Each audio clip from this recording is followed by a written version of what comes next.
Tom, payag na ako. I mean, I wanna give you a chance at payag na akong maging tayo. Oh my God, girl! Sana man lang pinag-isipan mo muna bago mo ginawa, di ba? Eh, paano na lang si Tom? Panakiputas, ganon. Hi, Shine. So nice to see you again. Tignan mo nga naman, dito pa sa paborito nating tambayan. Tell me, Shine.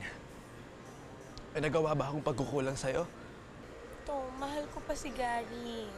Hindi madali sa akin yung lahat. Diba ikaw na yung BF na ngayon, ikaw na! Tsaka dapat, di ba pa... Oo, yun na yun eh. Kung lolokohin mo lang si Shine, sinasabi ko sa'yo, iwanan mo na siya. Ano bang problema mo? Problema ko? Ha? Alam mo kahit anong gawin mo, hindi ka mamahalin ni Shine. Dahil ako ang gusto niya. Kaya huwag mo kong utusan kung ano ang gagawin ko. Ano ba gusto mo, ha? Bitawan niyo ako!